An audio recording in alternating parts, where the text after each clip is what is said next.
Hello la team, j'espère que tu vas bien, c'est Jérémy Sensei. Alors dans cette vidéo aujourd'hui, on va parler d'épargne, on va parler de capacité d'investissement parce que bien entendu, c'est pas du tout la même chose que tu gagnes 1500 € par mois ou que tu gagnes 3500 € par mois.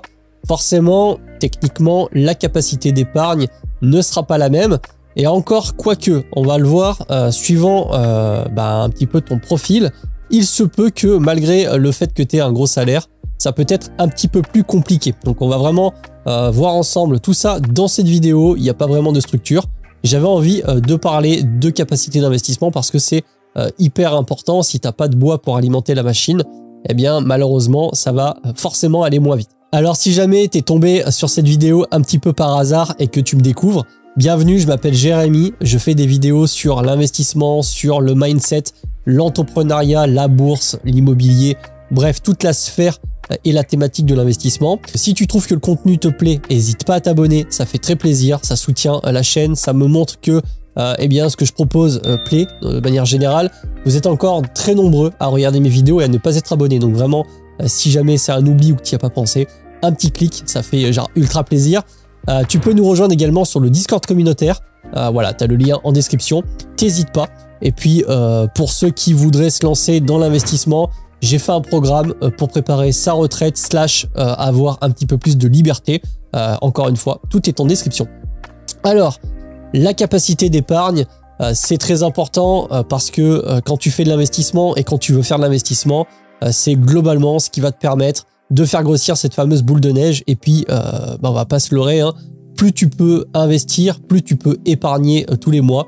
Et mathématiquement, eh bien, plus tu vas pouvoir investir gros. Et les intérêts composés, tout ça, tu connais. Sur le long terme, ça fait vraiment des sommes qui sont assez conséquentes. Pour autant, tout à l'heure, je t'ai parlé dans l'intro que ça va dépendre de ton profil.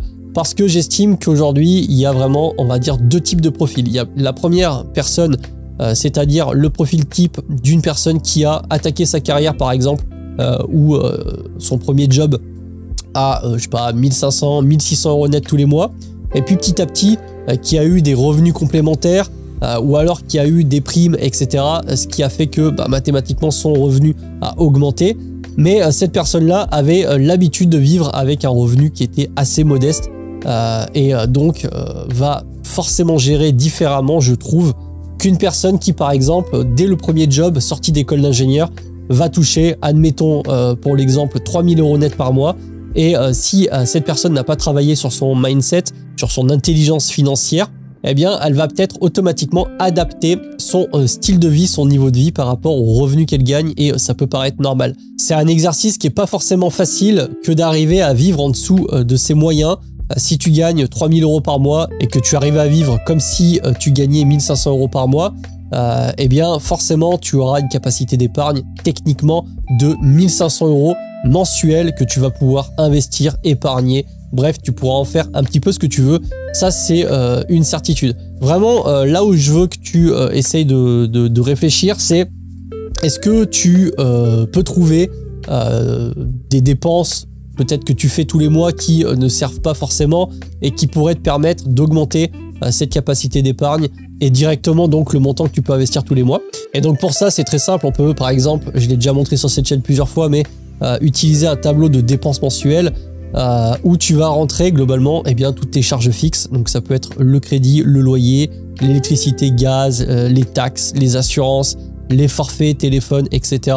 Donc là, tu mets encore une fois tes valeurs. Parce que la dernière fois, je me souviens, j'ai eu 2-3 commentaires de personnes qui me disaient « Non mais n'importe quoi, Jérém, Netflix 3 € depuis quand ?» En fait, c'est que tu connais pas ma situation. J'ai pour le coup Netflix intégré dans ma box, mais c'est simplement que j'ai upgradé ma box sur le forfait Netflix Premium où tu peux avoir les flux Ultra HD et ça me rajoute un surcoût de 3 € pour le coup là. Moi, ce sont exactement les dépenses que j'ai à titre perso. Et tu vas pouvoir me dire, comme encore une fois, beaucoup en commentaire, qui vont parler sans savoir. Oui, mais là, par exemple, t'as pas mis ta box, un abonnement internet, c'est n'importe quoi. Moi, je paye 40 €. Encore une fois, tu as des abonnements internet qui coûtent 19,99 €. C'est toujours la même histoire. Ça dépend vraiment des personnes. Là, je te montre ça pour que tu mettes tes propres valeurs et que ça te permette d'avoir une idée eh bien, de tes dépenses et de tes charges fixes mensuelles. Donc là, bon, pour l'exemple, on est à 1066 € mensuels et ce qui se passe, c'est qu'en dessous, eh bien, je t'ai fait une toute petite simulation qui est ultra facile, hein, salaire moins eh bien, les dépenses. Là, encore une fois, pour l'exemple, on peut voir que pour quelqu'un qui gagne 2000 € et qui a globalement ces dépenses-là, eh bien, il va y avoir un reste à vivre tous les mois d'un peu plus de 900 € et ensuite avoir quelle va être la proportion de cette somme que tu vas investir ou pas. Bon, on va pas se voiler la face, hein. Ici, tu es sur une chaîne d'investissement. Je prône particulièrement le fait d'investir tous les mois, que ce soit en bourse, que ce soit dans l'immobilier, bref, le fait d'investir son argent et de pas forcément le laisser dormir sur un livret. Pour autant, eh bien, c'est évident que sur cette somme-là, tu vas quand même te faire plaisir. Tu vas peut-être te faire 1-2 restos avec ta femme. Si tu as des enfants, tu vas profiter. Ça, c'est vraiment toi qui vois de ton côté. Chacun adaptera tout ça à son profil, encore une fois. Qu'on parle d'une personne célibataire ou alors qu'on parle d'un couple avec 3 enfants, tu t'imagines bien que ça va pas être la même chose. C'est simplement pour la prise de conscience du ah oui, effectivement, je gagne tant, je dépense tant, normalement il est censé rester tant, où va cet argent. Moi, je me fais un petit peu plaisir avec les restos. Je te cache pas que les fast-food, les McDo, les kebabs, les trucs comme ça, j'aime bien. Même si, encore une fois, voilà, tu peux poser ton message en commentaire en me disant non mais Jérém, ça c'est de la bouffe, c'est pourri, machin, etc. N'empêche que, voilà, j'aime bien. Je vais pas te dire que je suis totalement parfait, c'est pas le cas. Là où ça devient intéressant, eh bien, c'est que à partir du moment où tu essaies de pas augmenter ton niveau de vie par rapport à tes revenus, et si tu te mets à gagner eh bien, de plus en plus d'argent, forcément tu vas avoir une capacité d'épargne et donc une capacité d'investissement qui va être de plus en plus conséquente. Là, j'ai fait uniquement 3 exemples pour 2000, 2500 et 3000 € par mois. Pour une personne qui ne changerait pas vraiment de style de vie et qui arriverait à passer de 2000 à 2500 € par mois, bah, mathématiquement, on a 500 € de plus d'épargne et donc 500 € de plus de capacité d'investissement. Et c'est exactement la même chose à 3000 €. À savoir que si tu me suis sur cette chaîne depuis un petit moment, j'ai déjà présenté à plusieurs reprises eh bien, mon niveau de vie, mes revenus de manière générale, parce que pour petit rappel, pour ceux qui me découvriraient, au début, j'avais uniquement mon salaire et puis petit à petit, j'ai rajouté des sources de revenus. Donc, il y a eu l'immobilier locatif, il y a eu la bourse, mais bon, la bourse, c'est à moitié compté parce que j'ai réinvesti tout. Il y a eu surtout les revenus liés à la chaîne YouTube. Donc ça, c'était pas du tout prévu au programme, mais il s'avère qu'aujourd'hui, ça commence à être intéressant. Donc, parmi ces revenus, tu as les revenus AdSense. Donc ça, c'est directement la publicité qui te paye. J'ai des revenus d'affiliation. J'ai pas encore de revenus de sponsoring, mais j'ai mis également en place du mentorat, de la formation, de l'accompagnement. Et voilà, au travers de mon autre entreprise, j'ai également des revenus à ce niveau-là. Et du coup, eh bien, j'ai pu passer au fil des années. Ça a pris un certain temps puisque je le rappelle, moi j'investis vraiment depuis 2015. On est en 2024, donc ça fait quasiment 10 ans. J'ai pu passer les différents niveaux avec un salaire moyen de 1700 € net mensuel à 2000, 2005, 3000, 3005, etc. Et j'ai augmenté petit à petit avec le temps eh bien, mes revenus de manière générale. Et donc, moi, ce que je peux te dire, c'est que de ce que j'ai vu, parce que encore une fois, je n'ai pas bougé de niveau de vie, malgré que ça va pas tarder à changer, puisque là, si tu veux, cet appartement, c'est l'appartement dans lequel j'étais déjà il y a plus de 10 ans. Mais voilà, il est actuellement vendu, on est sous compromis. Et je vais déménager dans une maison parce que voilà, j'estime que je peux me faire plaisir. Et encore une fois, pour ceux en commentaire qui m'ont mis l'autre fois, oui, mais c'est pas du tout le truc à faire, etc. Ces gens-là n'étaient même pas au courant que je possédais des dizaines de lots dans l'immobilier locatif à côté. Donc rassure-toi, je suis relativement tranquille, je sais exactement ce que je fais, d'où le fait d'avoir des tableaux comme ça, mesurés, découpés. Mais ce que je voulais te dire, c'est que eh bien, pour être passé sur les niveaux d'augmentation de revenus, là où j'ai trouvé qu'il y avait une vraie différence, c'est dès que tu commences à, si tu as l'habitude de vivre avec un niveau de vie inférieur à 2000 € de revenus par mois et que tu passes à 3000 € et que tu changes pas ton niveau de vie, là ça commence à faire une vraie différence et de 3000 à 4000, ça fait vraiment une différence monumentale, puisque tu le sais, je fais un DCA en bourse donc tous les mois et je te partage le tableau de suivi des variations que j'ai pu avoir sur mon investissement boursier avec notamment les apports. Et on peut voir qu'au début, j'avais un DCA à 200 €, qui est passé ensuite à 300 € aux alentours des années 2022. Et fin 2022, je suis passé instantanément de 500 à quasiment 1000 €. Donc ça, pourquoi? Voilà, c'est clairement la chaîne YouTube qui a fait que. Et plus récemment, avant que je clôture mes positions PEA ainsi que mes positions sur mon portefeuille Small Cap Value, eh bien, je mettais globalement entre 2000 et 3000 € par mois sur de l'investissement boursier. Et ces chiffres-là, eh bien, je les ai eus, comme je te l'ai dit, avec le temps, avec l'investissement immobilier, avec le fait de créer de la valeur via une chaîne YouTube. Et j'ai pu vraiment, comme je te l'ai dit, gravir l'échelle barreau par barreau. J'ai pas forcément sauté d'étape, malgré que là, depuis une dizaine d'années, je commence à apercevoir, je dirais, l'exponentiel des intérêts composés et le fait d'avoir des revenus qui sont de plus en plus conséquents pour être totalement transparent avec toi. Donc maintenant, tu as vu là, le titre de la vidéo, c'était quel montant d'argent épargner en fonction de tes revenus. Eh bien, je te dirais que, comme tu as pu le comprendre, vraiment, ça va dépendre de chaque personne parce que tout le monde n'a pas le même rythme de vie, tout le monde n'a pas la même qualité de vie. Tu peux très bien habiter à Paris, d'autres habitent en banlieue, d'autres personnes vont habiter en province, etc. Ça va vraiment dépendre, que ça soit les prix de l'immobilier, le fait de se loger, c'est pas du tout la même chose. Si tu gagnes 1500 € à Paris, tu vivras pas aussi bien que si tu gagnes 1500 € dans la Creuse. Donc ça, c'est la première des choses. C'est pour ça que c'est important que tu fasses de ton côté le tableau. La deuxième chose, c'est est-ce que tu as des enfants? Pareil, est-ce que tu es fumeur ou pas? Là, si tu fumes, c'est un énorme poste de dépense. Je t'encourage vivement à faire une simulation en intérêt composé, par exemple, de ce que peuvent te coûter tes cigarettes mensuellement parlant. Tu vas voir, c'est relativement flippant. J'avais fait une vidéo d'ailleurs sur le sujet tabagisme vs 30 ans d'investissement. Si ça t'intéresse, tu peux la retrouver sur ma chaîne. Mais voilà, ça va vraiment dépendre de ton profil.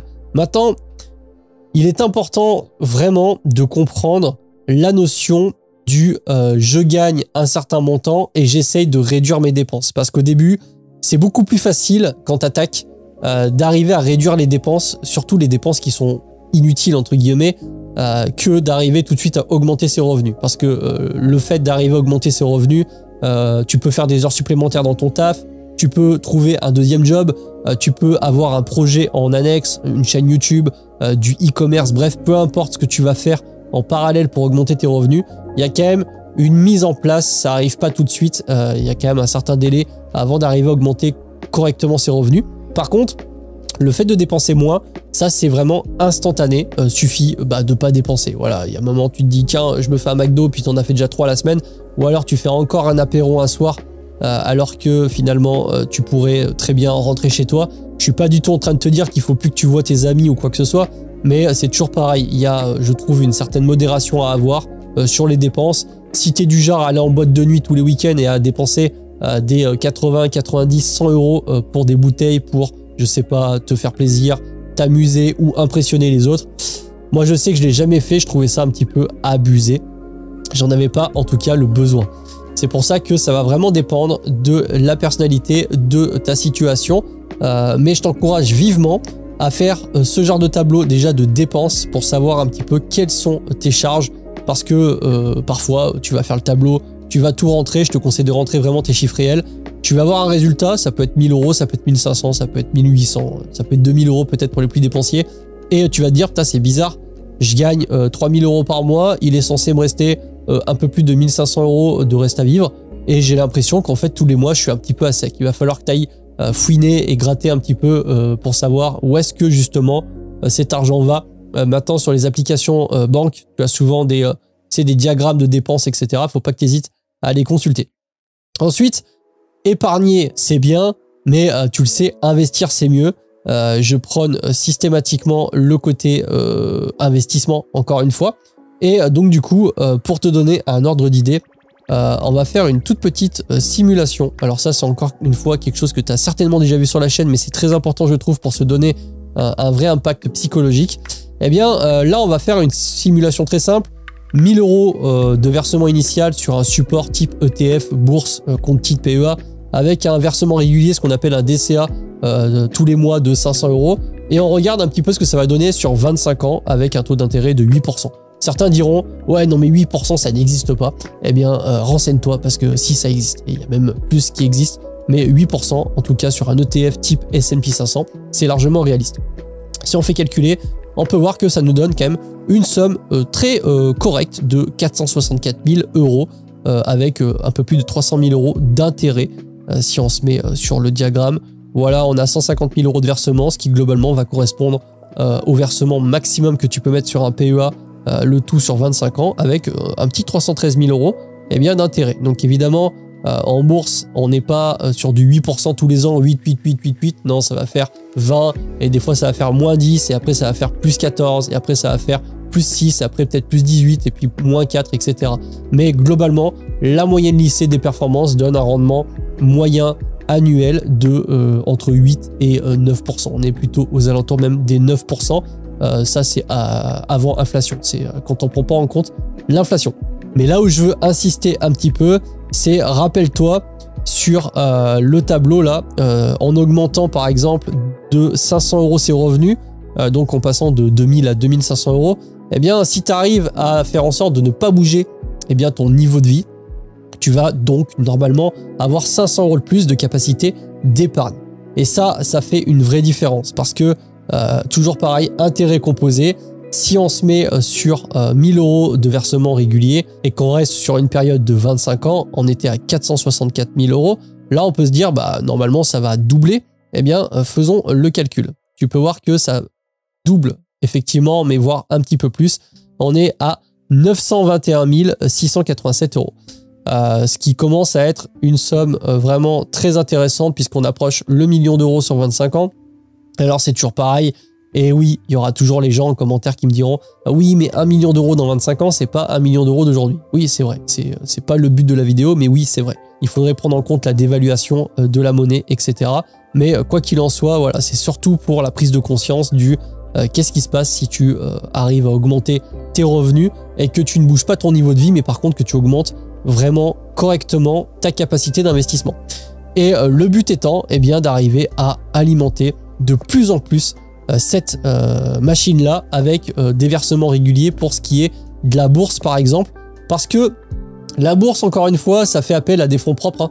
C'est directement ton argent, ton épargne que tu vas investir en bourse, contrairement par exemple à de l'immobilier locatif, tu vas faire appel eh bien, à du financement bancaire, hein. Donc, globalement tu fais un crédit et puis tu achètes ton bien, il y a un levier, c'est très très bien pour démarrer d'ailleurs, je trouve que c'est certainement la meilleure solution pour arriver à tout de suite augmenter rapidement son patrimoine, en tout cas son patrimoine brut et donc son patrimoine net à terme. Moi de mon côté, je pense que tu l'as compris, mais c'est exactement ce que je fais. J'ai mon salaire, j'ai mes revenus d'immobilier locatif, j'ai des revenus de l'autre entreprise, formation, YouTube, etc.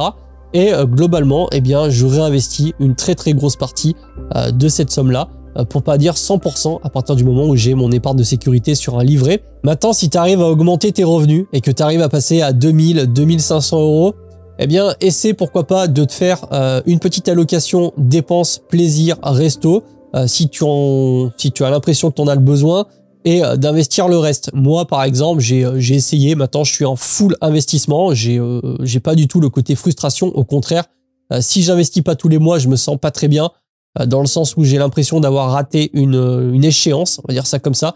J'ai vraiment pris l'habitude, et c'est vraiment un exercice, c'est une habitude hein, tout simplement, à force d'investir tous les mois, eh bien tu te poses régulièrement les questions. Moi c'est comme ça que je fonctionne.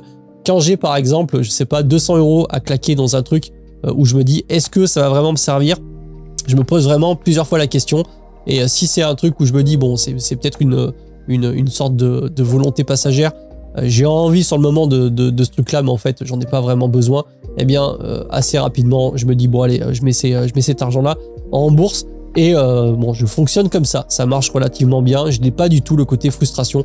Et encore une fois, ça va dépendre de toi. Si tu as l'impression que tu investis trop et que tu te prives, eh bien, lâche un peu de lest. Parce que ça serait dommage au bout d'un moment de péter un câble et de solder tes positions parce que tu en as marre d'avoir toujours l'impression de te priver sur tout. C'est pas du tout ce qu'il faut faire.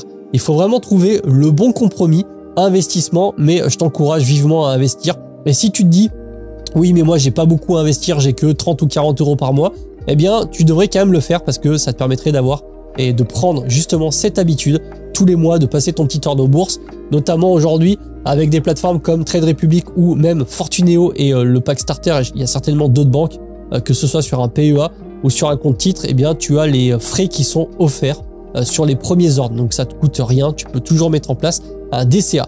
Donc c'est pour ça, si jamais tu as envie de te lancer, préparer ta retraite, que tu veux débuter l'investissement en bourse pour avoir par exemple de la liberté ou des revenus complémentaires, n'hésite pas à checker le lien qu'il y a dans la description de cette vidéo. Ça pourrait grandement t'aider, ne serait-ce que pour avoir le déclic. Et encore une fois, rejoins-nous sur Discord, c'est très convivial. On est quasiment 300, donc ça fait ultra plaisir. Et si l'envie t'en prend, eh bien de commencer la bourse et de me suivre sur cette chaîne YouTube, tu vas le voir, j'utilise beaucoup la plateforme Fortuneo. Je l'utilise depuis une dizaine d'années. D'ailleurs, je vais faire une vidéo bientôt sur un retour d'expérience globale sur cette plateforme-là. Eh bien, si jamais tu as envie d'ouvrir un compte, encore une fois, il y a des liens affiliés dans la description. Donc voilà, je suis rétro-commissionné, je préfère être transparent avec toi, mais ça fait toujours plaisir, ça permet de me remercier. Et si vraiment tu es éligible aux conditions, lis bien l'encart, n'hésite pas à utiliser le code de parrainage. Sur ce, j'espère que tu as kiffé cette vidéo, n'hésite pas à liker, à commenter, et moi je vais te laisser avec cette petite vidéo sur la bourse. Je te dis à la prochaine, c'était Jérém et je te souhaite une bonne soirée. Salut!